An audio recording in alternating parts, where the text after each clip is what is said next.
नाज़रीन, मोबाइल जैसे दरजाली फितने ने एक और हंसता बसता घर उजाड़ दिया कि ये वो खातून है, ये एक 36 साला नौजवान के साथ भाग जाती हैं। खाने में नशे की गोलियां मिलाती रहती है, बच्चों की देखभाल भी नहीं सही थी करती थी। कौन था कौन ये फी का ना बेटा था।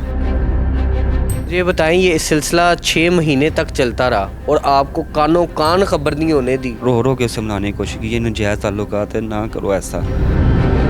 बच्चे जो हैं ये कहाँ पे मौजूद हैं? इन बच्चों की तस्वीर आप बार बार उठाते हैं, बार बार देखते हैं। मैं आपको कुछ बता नहीं सकता मैं इनसे कितना प्यार करता था। इन बच्चों के भी साथ लेकर चली गई।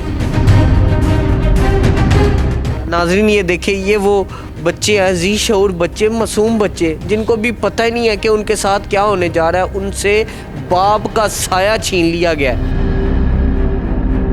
दिन दिहाड़े सौतेला बाप जो होता है ना, अगर कहीं रिश्ता भी हो जाए, ये देखें आप, आंसुओं के साथ ये शख्स रो रहा है। क्या कसूर है इसका? बाप का साया जो है वो जुदा कर लिया गया। सलाम पाकिस्तान, मैं हूं आपका होस्ट मोहम्मद अशर और आप लोग देख रहे हैं सोशल पाकिस्तान। एक नई कहानी के साथ आपका मेज़बान हाजिर खिदमत है। नाज़रीन, मोबाइल जैसे दरजाली फितने ने एक और हंसता बसता घर उजाड़ दिया, अपने बाप से बच्चों को जुदा कर दिया और मोबाइल ने इस कदर मुआशका किया कि ये वो खातून है जिनकी तस्वीर इस वक्त मेरे हाथ में है। ये एक 36 साला नौजवान के साथ भाग जाती हैं, वो शख्स जो इसकी छोटी बहन का मंगेतर था। नाज़रीन सामाइन, जैसे ही भागती हैं उसके बाद एक क़यामत जो है वो इन पे बरपा है। यही वो हाल है जिस बदनसीब हाल के अंदर बाकायदा इनकी शादी होती है और ये बदनसीब शख्स जो है वो अपने उस प्यार को तलाश करता दिखाई दे रहा है जो पता नहीं 10 साल से निछावर किया जा रहा था। नाज़रीन सामाइन, ये हर रोज़ इस हाल का रुख कर लेते हैं और यहाँ पर आकर रोते हैं कि मेरी किस्मत इसी हाल के अंदर फूटी थी, मेरा गुनाह था क्या? आइए जानने की कोशिश करते हैं ये मामला है क्या। ये वो सेज है जिसके ऊपर बड़ी शान के साथ इन्होंने अपनी बीवी को बिठाया था। नाजरीन, वही सेम सेज जो है वो नज़र आ रही है और ये जो फूल हैं ये इस चीज़ की गवाही दे रहे हैं और इसको जब देखते हैं इनकी आंखें भर आती हैं। ये रोते हैं, तड़पते और चीखे मारते हैं। हाल वाले परेशान हैं कि खुदारा हमारे इस हाल की जान छोड़ दो, लेकिन ये रोज़ याद करते हैं अपने बच्चों को, अपनी बीवी को और सोचते हैं कि क्या कभी मेरे वो बच्चे वापस लौटेंगे या नहीं। आंखें तरस रही हैं इनको, इनके गम की जो शिद्दत है शायद मैं बयान नहीं कर सकता। इनसे बात करने की कोशिश करते हैं, जानते हैं कि ये मुआशका इनकी पीछे कितनी अरसा चलता रहा, किस किस्म के गलीज चाल चलन इनकी शरीके हयात इनकी पीछे करती रही और आज वो खातून लापता है, बच्चे लापता हैं, बाप जो है वो ज़ारो कतार रो रहा है। जानने की कोशिश करते हैं मामला हुआ क्या। सर, सबसे पहले तो इंतहाई अफसोस, एक बाप से जब बच्चा जुदा किया जाता है तो बाप को दुनिया की कोई चीज़, कोई सुकून जो है वो नज़र नहीं आता, ना मुयसर होता है। इंसान का सबसे बड़ा सुकून शायद उसकी कुल कायनात उसके बच्चे होते हैं। सर, आपका सुकून दिन दिहाड़े छीन लिया गया। सर, मैं आपको कुछ बता नहीं सकता मेरे साथ उसने क्या किया और क्या कुछ कर गई मेरे साथ।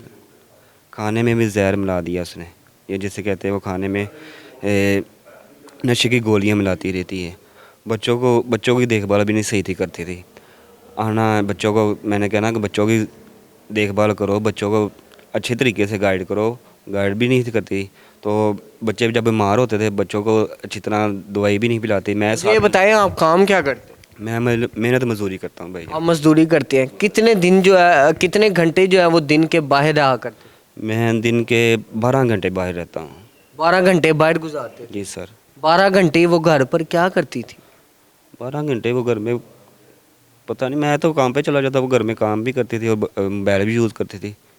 मुझे कहते, मैंने पूछा किससे बात करती, वो कहती मामा से बात करती, मामा से बात करती। जब भी पूछा कहती मामा से। पता नहीं क्या उसके बाद ये इसने ये आपने कभी मोबाइल चेक करने की कोशिश नहीं की कि मैं देखूं तो सही कौन ऐसा शख्स है जो इसे रब्ता करने की कोशिश करता है और नाजायज़ ताल्लुकात पे इमादा करता है? जब भी पूछा यही बताती थी मैं अपनी मामा से बात करती, अपनी मामा से बात करती। आपने कभी अपनी सास को फ़ोन करके पूछा नहीं कि आप सारा दिन बात करती हैं? मैंने कभी उनसे पूछा भी था, वो कहती है कभी कभी कभार करती हूँ, इतनी ज़्यादा नहीं करती मैं।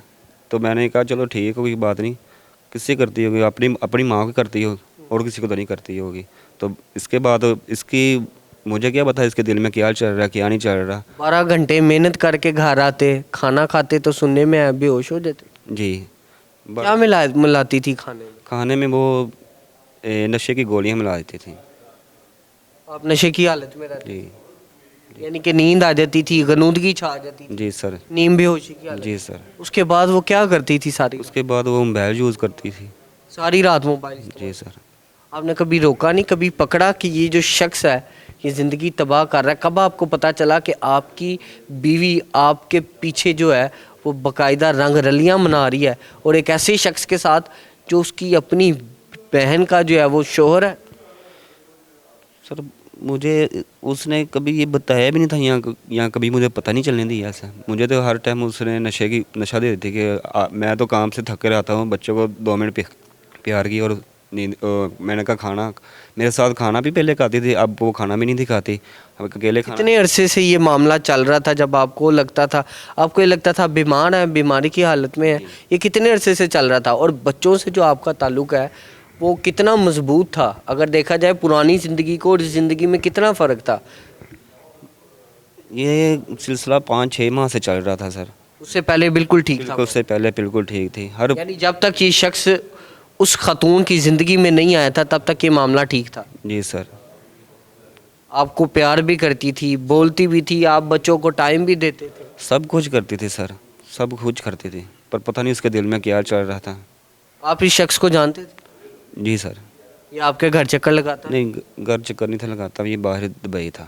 ये दुबई था? जी सर।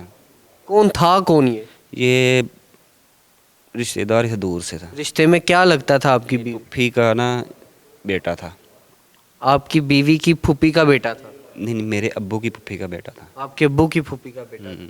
यानी अपनों ने ही डस लिया आपको? जी सर। अलमान वल हफीज़, ये मुझे बताएं आपकी बेगम से किस तरह रब्ता करते? क्योंकि ये हमारे नंबर तो पुराने चल रहे थे ना, तो उस पर मेरा व्हाट्सअप बना था, तो उस पर इन्होंने व्हाट्सअप पे रब्ता किया है। उस पर रब्ता किया? जी सर। मुझे ये बताएं, ये सिलसिला 6 महीने तक चलता रहा और आपको कानों कान खबर नहीं होने दी, आप उस हालत में रहे कि आपको कुछ भी समझ नहीं आती थी, आपको ये लगता था शायद आप बीमार हैं, आप ये महसूस करते थे।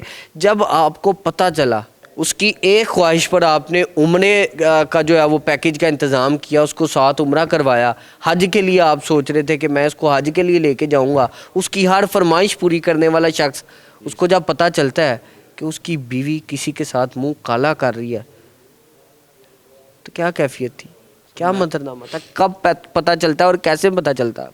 सर जब मुझे पता चला था, मेरे पाँव के नीचे ज़मीन ही निकल गई और मैं बेहोश हो गया था। तो क्या कैफियत थी जब आपने पहली दफ़ा पकड़ा और आपको पता चला कि ये मामला चल रहे हैं?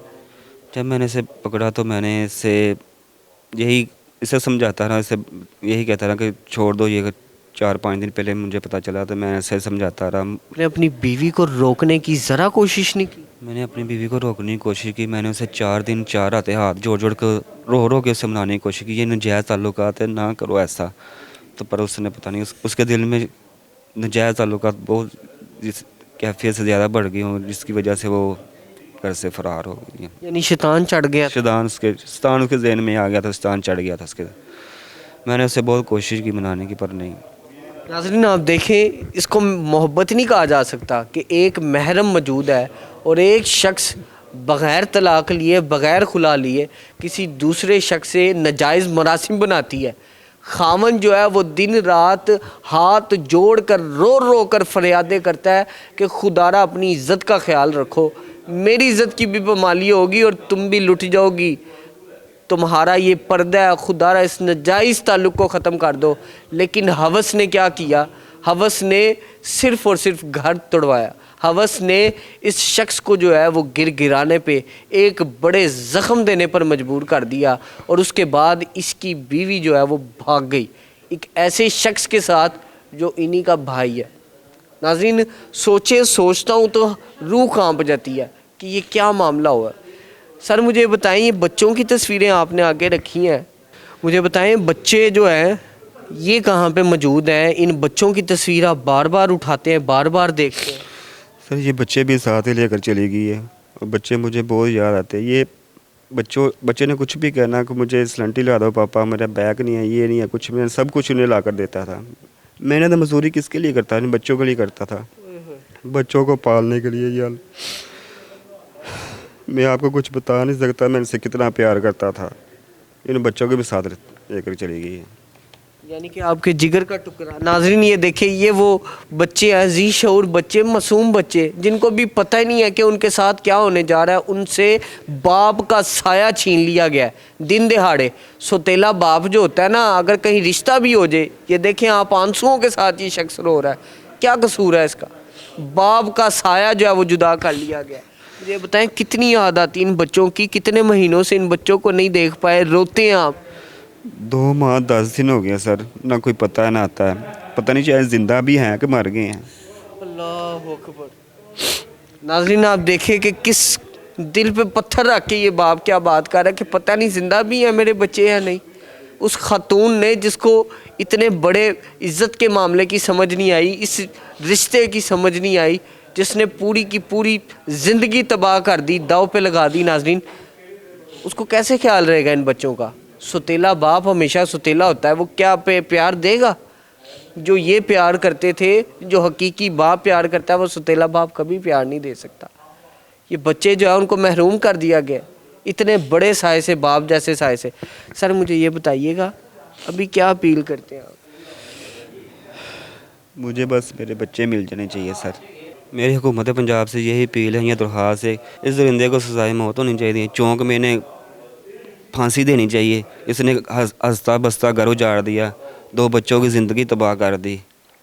उसकी माँ ने तो जो करना था कर लिया, पर ये बच्चों का मुस्तकबिल का मसला है कि मुस्तकबिल इनका संवर जाएगा। ये तो नाजरीन आपको बताता चलूँ, आजकल जो मगरबी मुआशरे के पसंदीदा लोग हैं, शायद वो इस तरह के गुल खिलाते दिखाई देते हैं।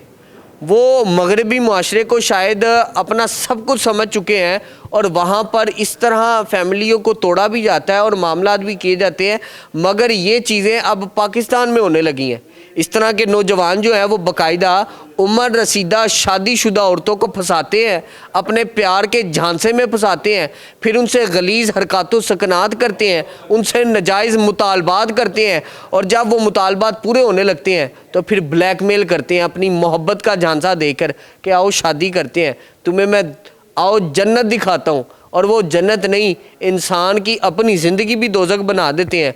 और जिस घर में वो खातून हंसती बसती अपनी ज़िंदगी को बसर कर रही होती है और अपने गुज़र बसर के साथ साथ अपने खावंद के साथ जो है वो अच्छे ताल्लुकात, अच्छे मरासिम के साथ ज़िंदगी गुजारी होती है, वो तमाम तर मरासिम तोड़ कर उस खावंद को भी जो है वो ज़लीलो ख्वार कर देते हैं। नाज़रीन ये शख्स जो है वो इंसाफ की दुहाइयाँ दे रहा है। इसका कसूर सिर्फ इतना सा है कि इसने अपने बच्चों की हमेशा जो है फरियादें पूरी की।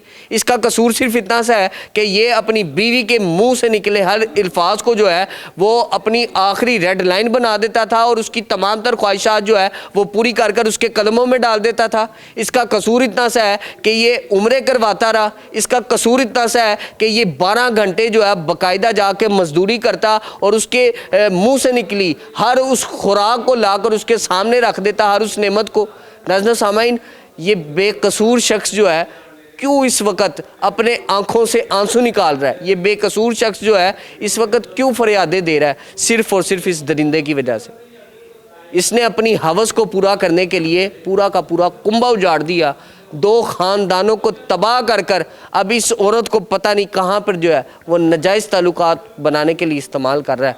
इसके साथ साथ मैं ये अपील करता हूँ कि खुदारा मज़लूम जो है सिर्फ खातून नहीं होती। आज ये मज़लूम शख्स जो है अपने इंसाफ की दुहाइयाँ दे रहा है। हुकूमती इदारे बाकायदा इस पर नोटिस लें और इस तरह के मामलात के ऊपर भी एक ज़बरदस्त कानून बनाए जिसमें हर मर्द जो है वो अपना तहफ़्फ़ुज़ जो है वो देख सके। आज के प्रोग्राम से मुझे दीजिए इजाज़त। मुलाकात करूँगा अगले प्रोग्राम में।